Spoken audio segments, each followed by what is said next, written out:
Hey, College Volleyball Weekly, episode 8, and we are in crunch time officially as we are on the last week of the regular season, and some are actually in their postseason tournaments. We have a tree takeover this week. We had a Sandy Frog takeover a couple weeks ago, but we've got the usual suspect of Charlie Ekstrom of Stanford and freshman phenom. I like to just say just because it's Kelly Belardi.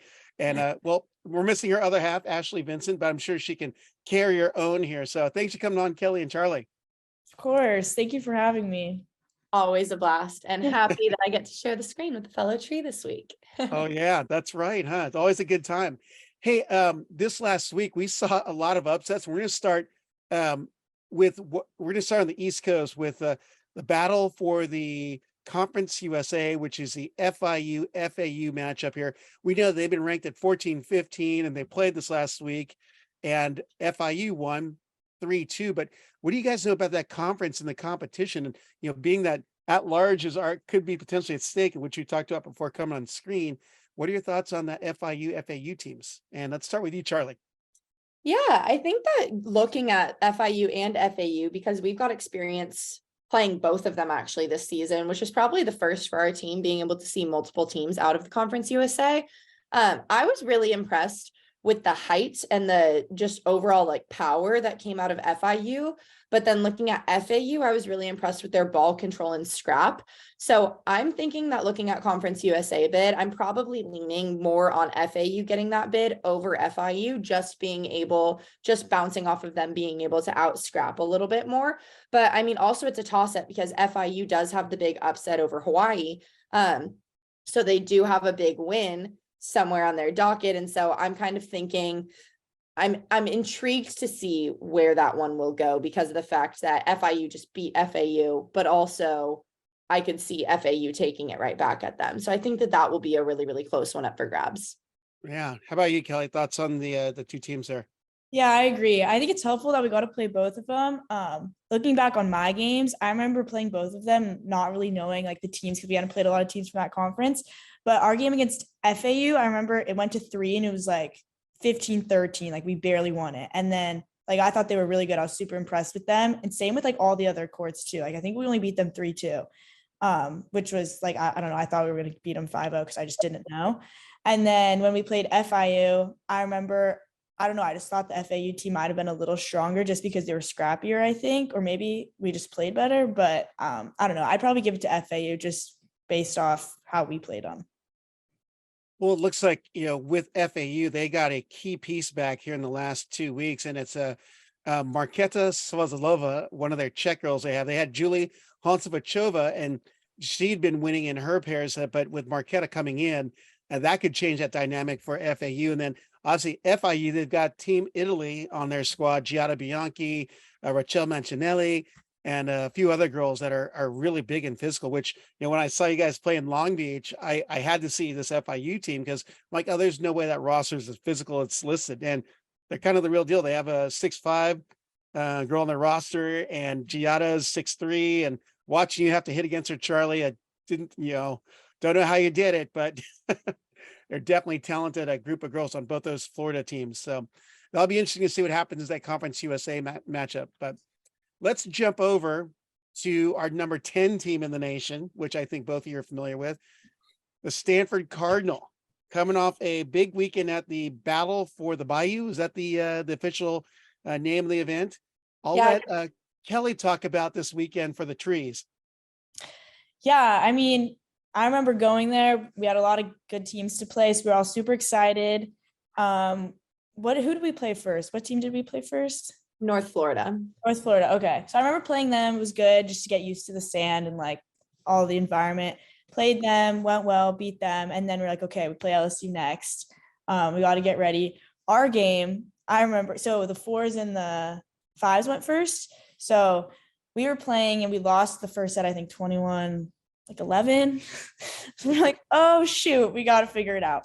So then the next set, that's also what's good about me and Ashley is we kind of are used to going to 3, which is bad, but also good because we're used to it. Then the next set we were able to pull it out. And then 3, we beat them 15-9, but they're a really good team. I remember. So then we started off 1-0, this is why, or 1-1.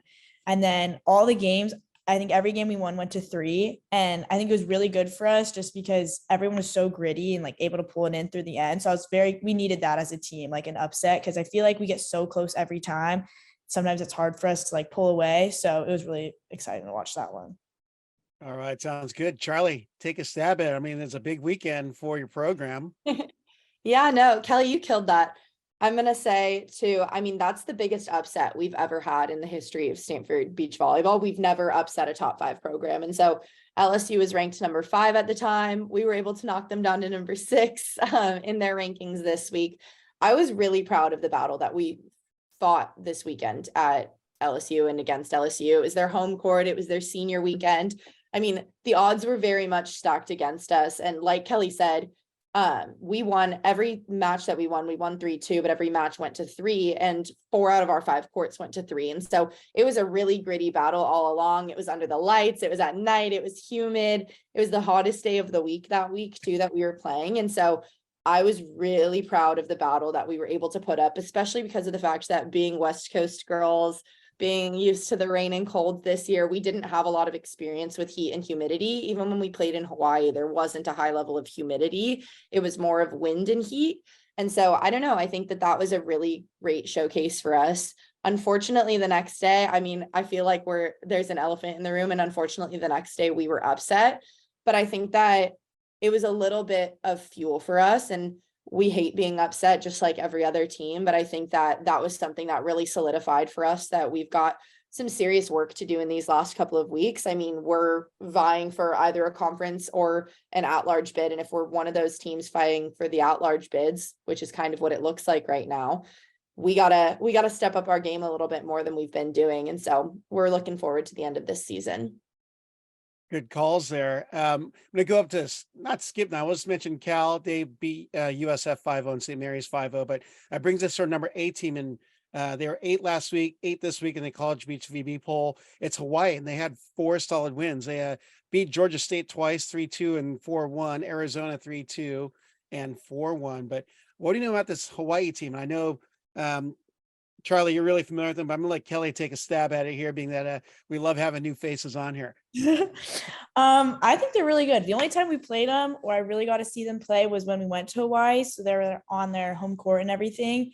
The thing I've realized in college beach volleyball is every team is good. Like, even I'm at the 4s, and sometimes I'm like, oh, expecting maybe to get some free points, like, oh, they're going to hit the ball on the net, or oh, they're going to hit it out, like kind of how it was in juniors. But at this level, literally teams that aren't ranked, like, they're not doing that. Like, they have it together. They know what they're doing. And I think that's what happened, because Hawaii was the first top team I had played since I got to college. So I was like, okay, like, I know they're going to be good. I don't know. Luckily, we ended up winning, but I know that their pairs, like, I think their 3s and 4s, like, switch around, and their 1s and 2s switch around. So they have a lot of depth. So I think they're a solid team, and I don't know. I think people sometimes take them for granted. Yeah, Brooke Van Sickle and Kaylee Glago with the 1s. Yeah. Pretty crazy pair there, because Brooke Van Sickle has got to be one of the hardest hitting athletes on the sand these days. But Charlie knows about Brooke, so we'll go and let you have a swing at it here. I know. I feel like I can't say enough about Brooke. I feel like she's been like a fan favorite, or honestly, just like a squad favorite this year when we've been talking about her, which, I mean, well earned. She, as a former partner of hers, I've got experience playing with and against that arm. I was really excited to kind of watch. We were really watching the live stats, because I think we were sitting in the airport on the first day of that tournament. It was Hawaii's senior day. And that was a huge opportunity for Georgia State and Arizona. Like, those are an upset of Hawaii could be a really great look for an at-large bid. And so we were kind of glued to that live score, especially with Arizona going up 2-0 and Hawaii being able to pull off a reverse sweep of them on day 1. I thought it was very impressive too. I mean, it's really hard to beat a good team twice. And those are 2 good teams with Georgia State and Arizona. And not only did Hawaii beat them twice, but they actually improved to 4-1 the next day with both of them. And so I was very impressed with Hawaii's play this last week. And I think that they came out and they fought hard. And with it being their last regular season home games, I think it was good, and it shaped them up well for what's to come in this Big West play this coming week. That's a good call. Very good call. But now we have to go to a team that's ranked 7, whom you guys are seeing this week. And that's number 7, Grand Canyon. And we were talking a bit beforehand, they've been on a break, and then they came off this weekend with wins over ASU, beat them 3-2, Utah 5-0, Ottawa and Park 5-0. So is the rest good for Grand Canyon as they come to you guys to play? So let's start with you, Charlie, on this one. We will have to see if the rest was good. You got to keep it PC so you don't stoke the fire, right? Absolutely. But with that being said, GCU is one of our biggest rivals in the last 5 years, I'd say. Being a fifth year, I feel like I can say in the last 5 years now, especially in the last 3 years, though, we've had heated battles back and forth with GCU just about every single time we've played them. We've gone pretty back and forth with them. And it's gotten very rowdy and very chirpy in the past. And so I think that we are very excited. It's like a double rivalry day on Friday, the fact that we're playing them and Cal. So I think that the fire has been fueled. So I won't say anything to stoke that fire anymore, but I'm very excited for us to match up against GCU. They've got a really talented team. We'll see how this rest and kind of little bit of time from the last time they had a really big competition has suited them, and we're gearing up and ready. All right, Kelly, you're the newcomer. So, you obviously have a big match at Grand Canyon, but also a rivalry match. I didn't put that together until you said that, Charlie, but wow, not a light week for the Cardinal. Yeah, I know. I don't know much personally about like GCU and how much they play, but I know that they're such a good program, so it's gonna be a really good game. So I don't know. We're gonna have to be super mentally tough to play them and then Cal next, because they're just two super intense and I feel like emotional games. So we just got to get ready for that and then see what they have to bring. Just go off that. All right, jumping on down to our current number 16, former number 5, that's LSU. And they dropped because of what Charlie mentioned earlier, the 3-2 win by the Cardinal over LSU. But they had a 4-0 week against UNF, 4-1 against Houston Christian, and Nicholls State at 5-0. But we're going to jump up to the now new number 5, coming up from number 6, and that's LMU. Couple good wins at the Center of Effort Challenge in San Luis Obispo, or at Cal Poly, over number 11 Long Beach State 3-2 and Pepperdine 3-2. They lost to USC 4-1 and FSU 4-1. I thought those had been a little tighter, but I wanted to get your athletes' take on it, being that you are ones that are competing against them. So let's start with you, Kelly. Yeah, I agree. I'm looking at this now. I feel like they definitely could get 3-2 or maybe even upset them. I was super impressed with LMU. I remember when we played them. Once again, like every team is good at this point. Like you can't take any team for granted. And a lot of people on LMU I'd played in juniors, so I know that they were super good. Me and Ash ended up losing, I remember, for the duel against them. So next time we play them, it's gonna be super intense. We're gonna be really into it. But yeah, they're a super solid team. I think they definitely could upset like a top ranked team for sure, like a top 5 team, even though they are the top 5, but someone high, I think they can do. Someone higher than that? Yeah, I can see it happening. Charlie, LMU thoughts? I'm very impressed with this LMU program. Like Kelly said, they beat us 3-2 at the start of the season, which that one was a stinger for sure. I think that match against FSU, that was a bit of, we kind of prefaced that last week of, we were excited to see where that one went because LMU had upset FSU the week prior. And so FSU seemed like they came out kind of with a vengeance and were really, really ready to prove why they were number 4 and why they weren't number 6. And so they did it. I mean, LMU, I think I was a little bit surprised, like Kelly was saying, that the scores were 4-1 with both of them.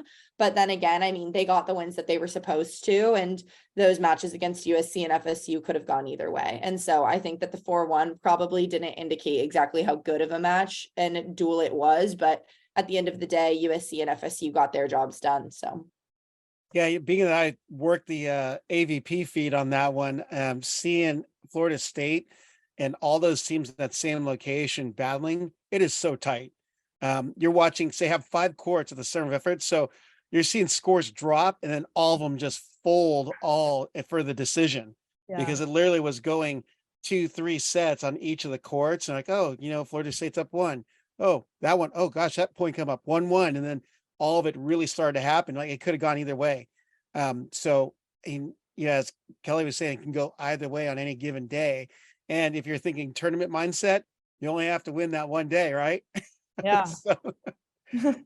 But they were, although they're 4-1s against USC and Florida State, LMU was in the battle without a doubt. They just a few points short each in each of the flights that they had lost. So Let's move up. Florida State, obviously the win over LMU 4-1, Long Beach 4-1, but tight losses to TCU and USC. And again, same story. Their 3-2 losses against number 2 and 3 is quite a statement by Florida State, even though they lost. But what are your thoughts on Florida State, Kelly?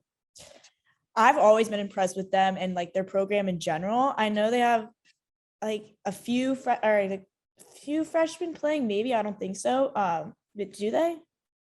I think they I'm have gonna at look it least up. one with Cara, with Ashley's Oh, old partner. okay, yeah, at least one. But other than that, I remember them. I just know them to be a super experienced team, so I've always thought they were very good.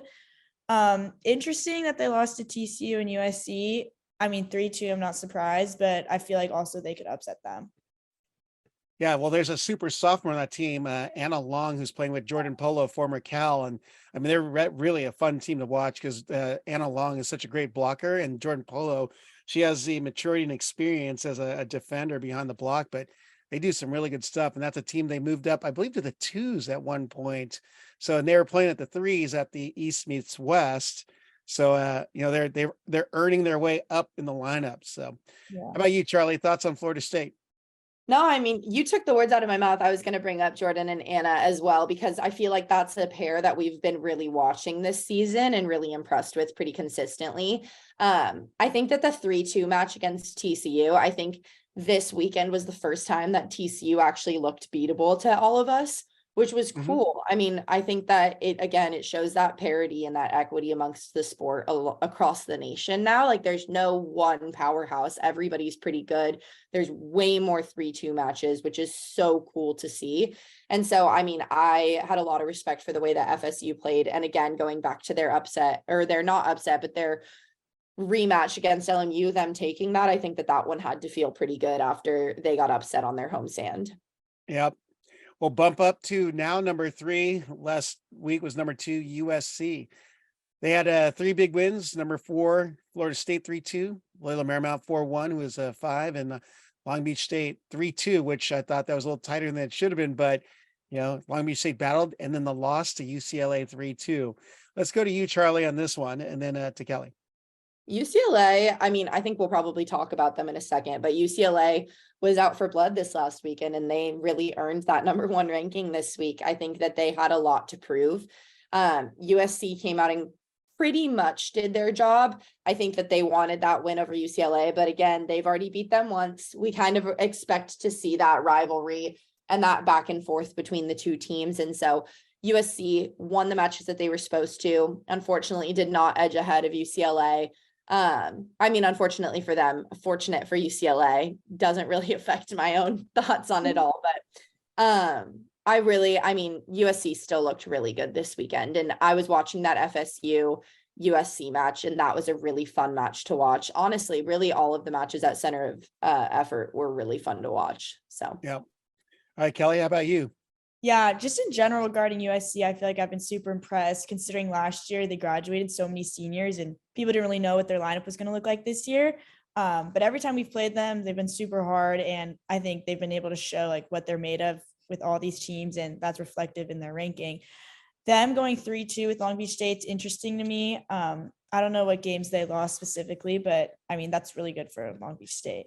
And then FSU one, also a good win. And then the UCLA one, I feel like they was kind of due for that, considering I think they upset them in the past. Wasn't UCLA ranked better than them? The first duels of the first week of the season. Yeah, I remember I was shocked that they beat UCLA, just considering how much depth they have. So I don't know. I think it was good and bad that they lost to UCLA for them. Good just because then they can not win as much and probably get going, but also good for UCLA because they're ready to go this weekend. Well, definitely balances the scales between SC and UCLA because they're now 1-1, and there's a high possibility they could face each other in the Pac-12 Beach Championships next week. So, but back in watching them play for the first time in person, Megan Kraft and Laney Maple. I mean, it's not new news, but man, they are good, and they're so good. They're so good. I mean, just watching the shots. I mean, you try and pull on them, they're going to hit a blast. If you stay up, they're going to hit an awesome shot. Megan's blocking really well. And then UCLA in that duel against, oh, actually, I'm jumping ahead. Let's go to TCU first. TCU now the number 2 was number 1. Pretty much been at number 1 for I think it's 7 or 6 weeks this season. So wins over Florida State 3-2, swept Pepperdine 5-0 and Cal Poly 4-1, but lost to UCLA. Let's go to Kelly on this one. Thoughts on TCU? Yeah, wow.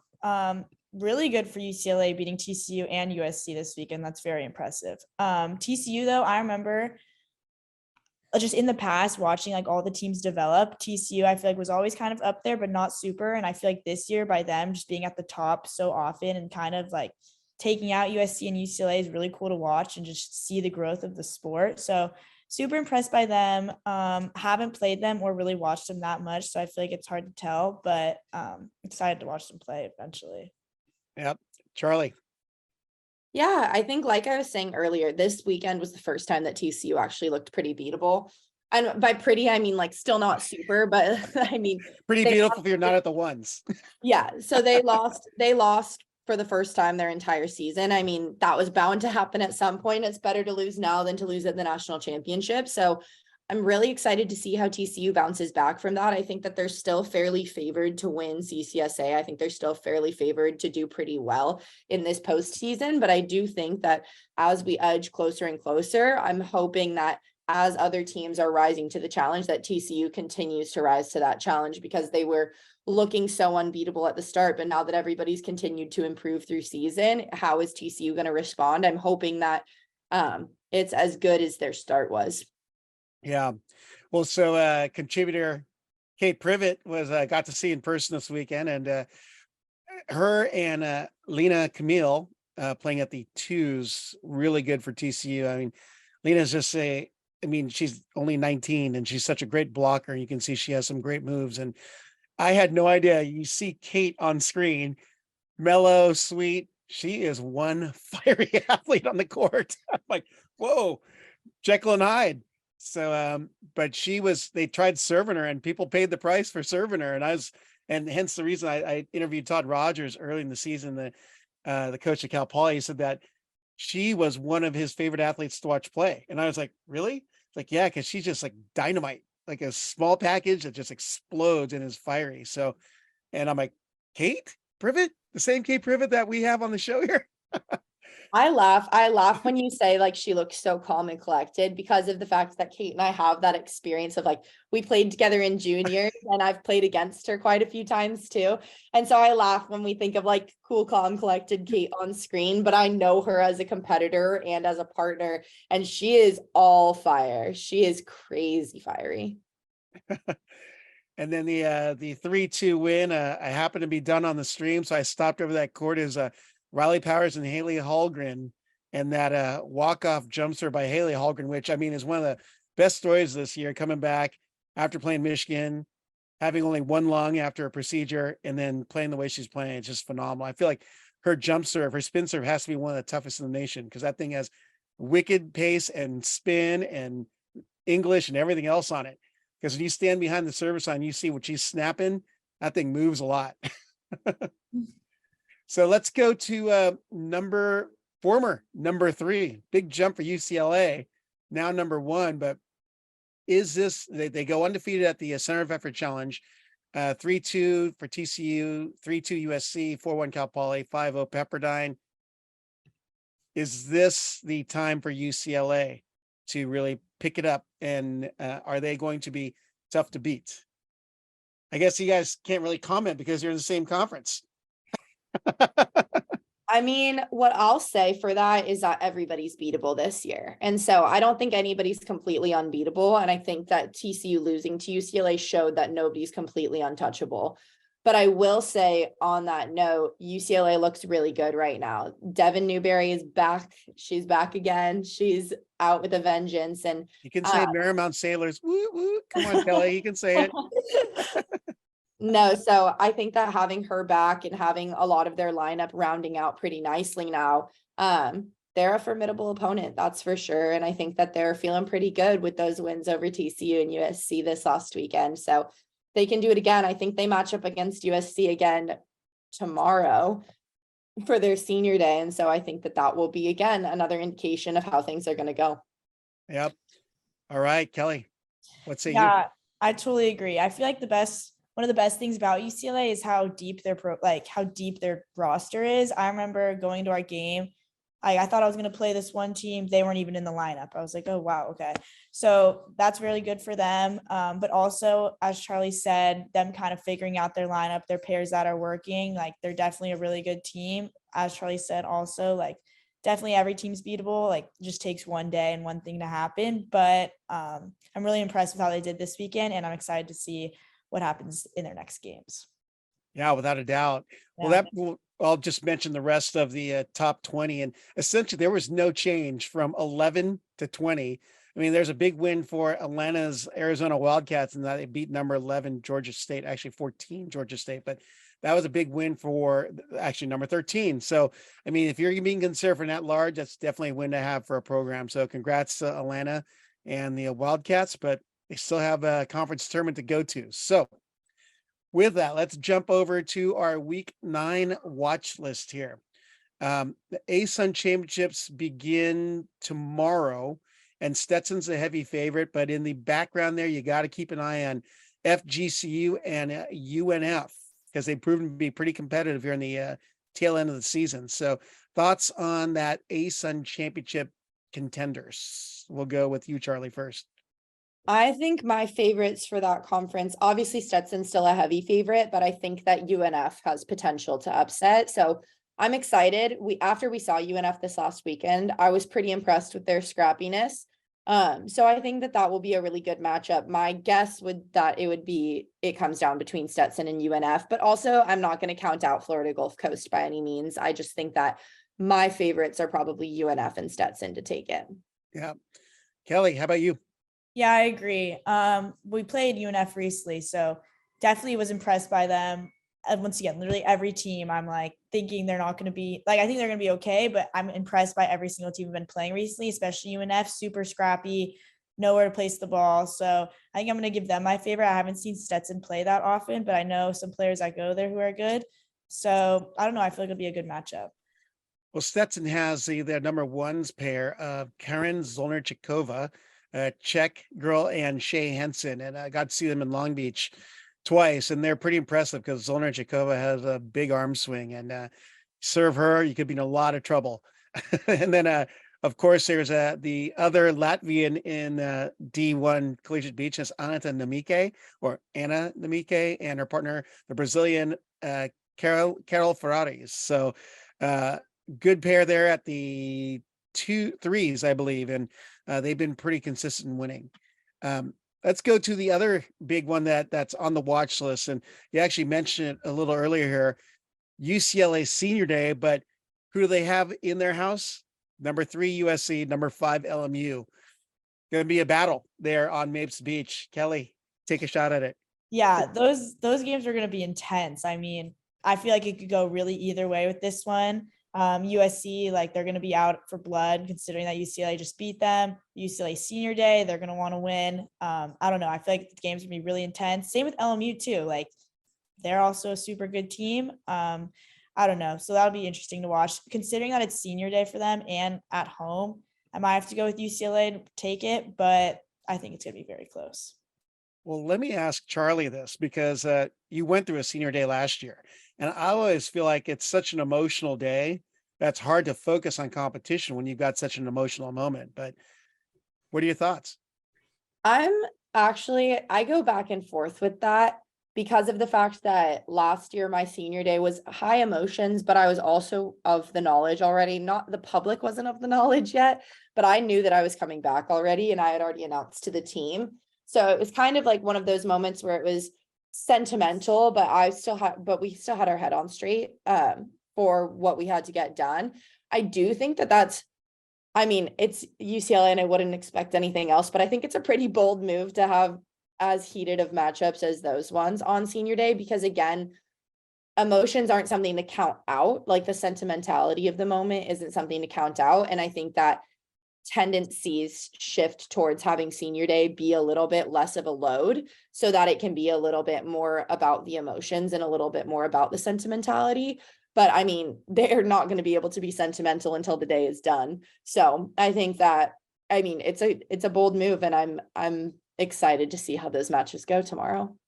Well, for both of you, being that both teams are 1-1, as a coach, do you think you shuffle the lineups? I mean, I could see Dane and Stein shuffling their decks a little bit, their ones and twos, but I mean, I don't know. Is that the wise thing to do? Being that, I mean, you guys are probably in that same situation also earlier in the year. Charlie, you were playing the ones. I believe you gone up to the threes a couple times too, right, Kelly? Yeah, a few games. So, I mean, would it be beneficial to shuffle the deck to throw someone off? I think both of these teams are pretty known for their shuffling. They've done a lot of shuffling this whole season. Like, we've seen a lot of the same pairs, but we've seen a lot of movement throughout. So, I mean, I don't necessarily ever expect to see a specific lineup out of UCLA or USC this season, because of the fact that both teams, with USC, I think that they were really trying at the start to figure out what's going to be the most dominant. And then with UCLA, I think that they were figuring out like how many other people can win in their lineup because of their depth and their experience in that program right now. And so I think that, I don't know if either of them will mix up from last week, but I wouldn't be surprised if they did, because of the fact that they've been so known for their mixing. Yeah. How about you, Kelly? I thought you were going to say something there. Yeah, no, I agree. Basically what Charlie said, I feel like both of these teams, out of any other teams we've played, are more likely to switch up their lineup. Like literally last time we played UCLA, I thought I was playing in the threes. So I scouted a team. I actually was playing in fours, and then the team I scouted ended up being in the fours. So it worked out in my favor, but like you never know because it always gets flipped. And then USC, I feel like they don't shift as much, but there's still some shift in like the fours, fives. So I'm interested to see what they do with those pairings, but I think they'll keep the ones, twos, threes pretty much the same. But UCLA, I don't know what they're doing. Yeah. Well, that goes to our other conferences. This week, the couple conference tournaments start, and we'll just go over them really quickly. Southland Championships began. Texas A&M Corpus Christi is 6-0 in conference. They're heavy favorites. They're the champion in 2022. Houston Christian, you guys are familiar with those guys. They're 5-1. So we're not going to say that Texas A&M Corpus Christi is a lock, but super tight competition. Then you have the Ohio Valley Conference, where UT Martin is the very heavy favorite. They're the champion in 2022. Big West Championships are starting up in Hawaii. Hawaii is a very heavy favorite, but Long Beach State has faced Hawaii 3 times, all resulting in 3-2 losses. Is this the time? You guys. I'm not sure. I mean, I think it's a question mark for me, because Hawaii has a little bit of that home court advantage still. And they haven't matched up against Long Beach at home. They've only matched up against Long Beach in California.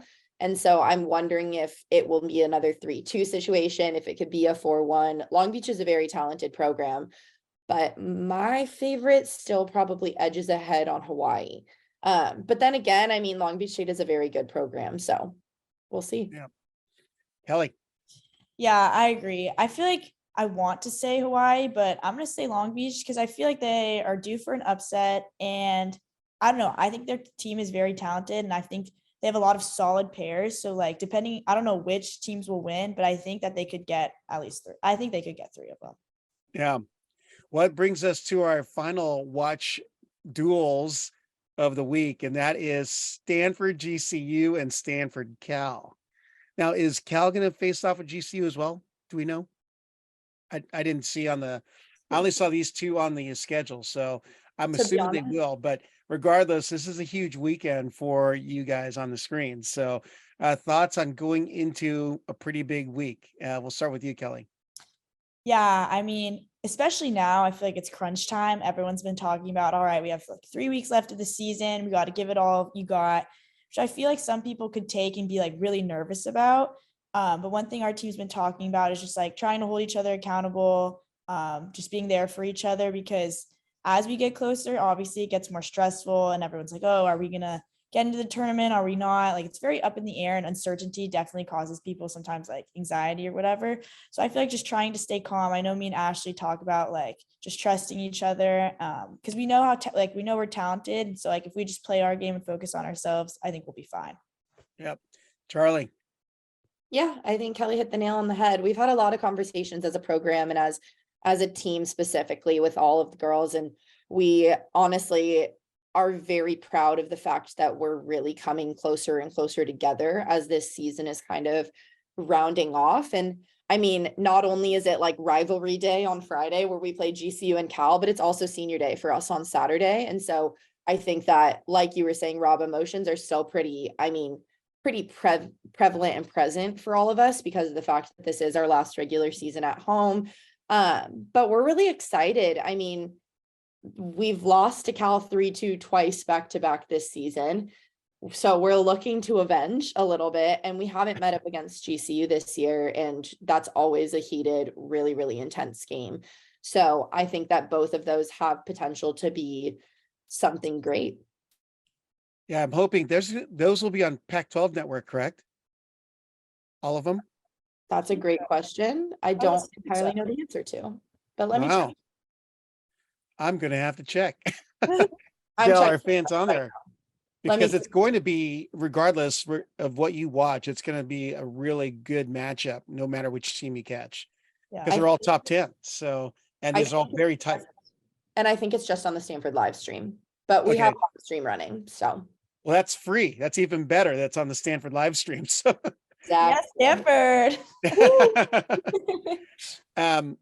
I'm going to talk about the week 10 matchups. I'm going to assume that everyone's going to travel today. We may not have an episode next week, but I'll talk to everyone off screen because next week means CCSA championships, Conference USA championships, Pac-12s, Sun Belt, and the WCCs.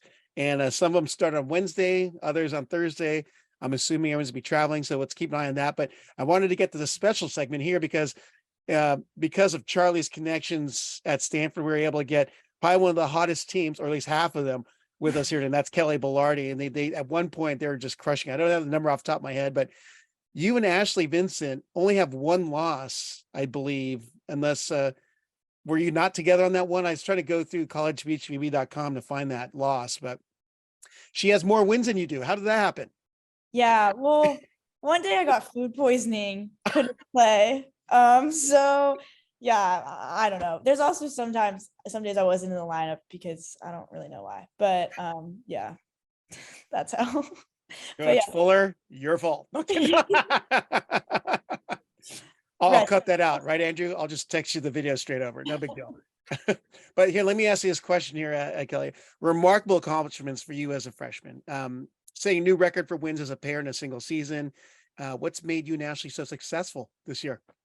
Thank you. I appreciate that. And me and Ashley, we grew up playing against each other like all throughout juniors. I think we played one like high performance tournament together, but like we never expected for us to play together this year. I remember like Ashley was with Charlie, I was with Charlie, like we were both defenders. And then the weekend before we went to Hawaii, I think Zolani got hurt, so we were having to mix up our pairings, and me and Ashley got put together. Never had played together here at Stanford before. We have a scrimmage, we lose every game. Like we lost to every team. We're like, oh my God, I really hope we're not together just because like we're not good. So I'm clipping that for Ashley. so we literally said to each other, we're not good together. We have to figure it out, or I don't know. So we go to Hawaii. Coach Fuller keeps us together. So we're like, okay, we got to just do our best. And then literally in Hawaii, we just happened to kill it. We did super well. I think that's the best thing about our partnership is we're very honest with each other and like kind of tell it how it is. If I'm having a bad game, I'll literally say to her, like, I'm doing so bad right now. Like, trust me, I'll figure it out. And like, I just need you to help me just for like maybe 5 balls, like maybe option, do something. And she's like, yeah, no worries. I got you. And then literally vice versa. So we're very good at communicating and just being calm. Yeah. Well, Charlie, you're inside the house there. What do you think of having these two coming in doing what they're doing? Because you were that person when you first got into Stanford. When I first met Andrew, and he's talking about this freshman he has coming in from San Diego. I think that it's funny. I'm laughing at Kelly's story too, because I think everybody was really worried about Kelly and Ashley after that first weekend. And it's so funny looking back on it because again, like they got they lost every game, like Kelly was saying, but we were kind of like, oh no, like neither of them have really been blockers. What's going to happen? And then they go in and they just like obliterate everybody. Like they didn't drop a set in Hawaii, which was sick. Like they beat UCLA twice 2-0. They beat one team. I don't remember from which program, but they beat one team like 21-3 in a set. And we were like, or 21-2 in a set. And we turned and we're like, what is going on with this team? Like we had, like, it wasn't that we had zero faith, but we were just like, we had no idea what was going to happen with them. And then they just kind of popped off. And I laugh because I love that you're complimenting me now, but I came into a program that was that was not great. We were unranked, and my starting record as a freshman was 1-6. And I think I ended up on the season like 11-13 or 11-15. Like I had lost way more games than I had won. And I laughed because like my whole freshman year, I got 11 wins. And like it was a huge deal that I had hit double digits. But I laughed because in 2 weeks of season, Kelly and Ashley had 12 wins. They were 12-0. And I was like, you beat my freshman year entire total wins record in 2 weeks of season. So that's really cool. And so like it makes me laugh. Like they're just doing such an incredible thing for our program. And it like makes me nostalgic because obviously I'm leaving, but I have full faith. Like this program goes into their hands once I leave, and you guys are going to do great things with it. Yeah. Well, Ashley actually set another record, most individual wins as well, with I believe 22. I'll have to look back on the feed, but so you had set the record with the most wins as a pair, and then just a few days later, I saw the post that she had got the most individual wins. So, obviously this is the next wave of Cardinal that's carrying on the winning tradition that, a freshman who barely had 11 wins in her first season actually started turning the program. So it's cool kind of seeing the changing of a program or the growth of a program from here. It just shows the kind of talent that Andrew is bringing in, and the talent that he's just really found out there. So good. I was gonna ask you, Kelly, though, with that win over LSU this last weekend, I mean, I look at that, that's a major win, but as a first year or a freshman, I mean, what goes through your mind saying, oh my gosh, we just beat LSU? Or is it like, oh, just another duel? Yeah, I don't know. I think one of the best things about us too is or at least for me, I expect to win every game because I'm like, why wouldn't I? Like I'm in the fours. Like if I was at the ones, it'd definitely be harder. But like at the fours, like I matched with another team's fours, like I should be able to beat them.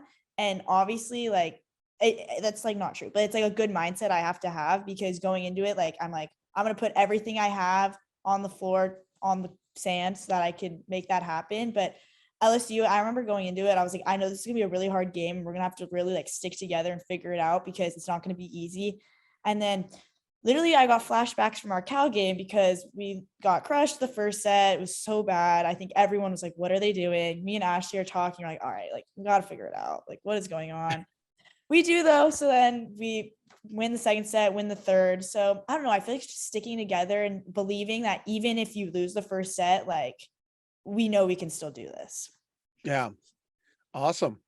Well, final question for you. And being that it is conference tournament time and NCAA times, what goes through your mind as a first year as you enter these final few days that are going to be pretty important, even with the Grand Canyon Cal duel, but further out, you have the Pac-12 tournament, which is no walk in the park. And I know Charlie's gone through it. This is a fifth go around. So I'd love to hear Go around. I'm not that old. It's my go around. Okay. We had COVID, let's remember. That's right. Yeah, my bad. So thoughts on that, Kelly? Yeah, I mean, obviously as a freshman, like every place we go and every game I play is super new and like you just have to be adaptable. Coming into the season, I like didn't even like I was like, I'm gonna do as much as I can to play, but like I also didn't even know if I'd really be in the lineup. So everything has been pretty new. But especially going into these last few weeks, I've just been trying to say to myself, I just have to like focus on the things that I know I need to work on in practice because that's all I can do and just get as good as I can for these last weeks because I've had such a good season and our team, I know how well we can do. And so I really just want to help like make myself better so that I could also make our team better because I know that we can beat these teams and win these close games. And me and Ashley winning is obviously going to like really help just like the dual score and everyone's confidence. So yeah, I mean, it's definitely scary and a little nerve wracking because also like when we lose, I feel just like not bad, but I'm kind of like, damn, like that's tough because Yeah. it would always be good to win for your team. But I don't know. I'm mostly just really excited. Like I love playing and it's gonna be such intense games. So I'm really excited for that. Awesome. Well, with that, I know that we've gone kind of long, but I appreciate you stepping in here to be part of the tree takeover of College Volleyball Weekly, week 8 or episode 8 of the college volleyball season. And Charlie Ekstrom, the usual suspect, thanks for coming back in as well. And I wish you all the best of luck in this next few days. And we'll have to talk about what happens for next week's episodes. Maybe we'll just have a special guest so you guys can focus on tournaments. Awesome. Thank you so much for having me. This was so fun. Awesome. Thanks for coming. Thanks for Let- joining us, Kel.